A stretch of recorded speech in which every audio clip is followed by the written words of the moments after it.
Hi there, welcome back to another episode of Creative Quick Tips. My name is Justin Seeley, and this week we're talking about Adobe Photoshop and how to speed it up so that it works a little bit faster for you. Now, this is a question I get all the time, especially with people who have older computers or not a lot of RAM, is how do I make Photoshop run faster? In this movie, I'm going to take you through some of the things that you can do to help increase the speed of Photoshop, but all in all, your best bet is to do two things. Either add RAM to your computer or switch to something called a solid-state hard drive.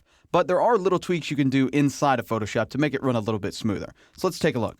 First things first, we're going to open up our Preferences panel. We're going to do that by clicking Command or Control K on our keyboard. And once we do that, we're going to go down here to the Performance tab.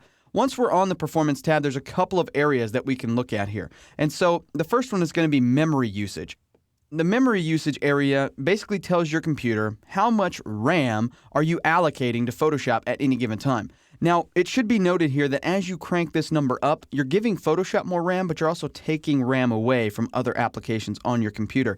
So Photoshop might run faster, but something else might run significantly slower. So you have to be aware of that trade-off. Like I said, the easiest way to make Photoshop or any application run faster is to throw RAM at it. In this case, if you wanted to, you could bump this up anywhere between probably 70 to 80%. You don't want to bump it up too much higher than that, though, because you really start to take resources away from your machine. So I generally keep this around 70, 75. It just depends on your personal choice, how much RAM you actually have in the machine. Now, you can also, conversely, do something called a scratch disk. And a scratch disk allows you to sort of offload certain processes that Photoshop is doing to an alternate hard drive. And if you do this, it really does speed up the process of Photoshop. You will need an extra hard drive in order to do that, though, so you might want to look into something like that. Other things that you can do are over here on the right-hand side, history states. By default, Photoshop saves 20 history states. That means you get 20 undos for whatever it is you're doing. Now, in most cases, you don't need 20 undos. Maybe you can back that down to something like 10 or maybe even 5.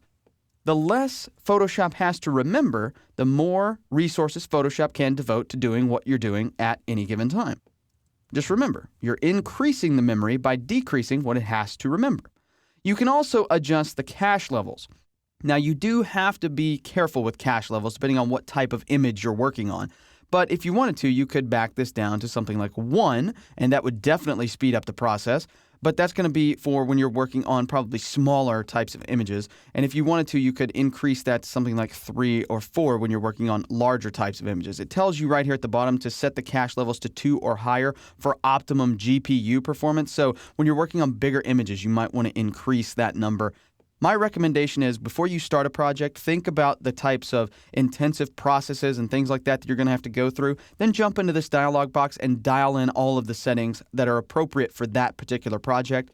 Worst comes to worst, you can always just come in here and reset anytime you want or simply cancel to get out. But once you press OK, Photoshop now has all of those different settings now built in, and it should run a little bit smoother.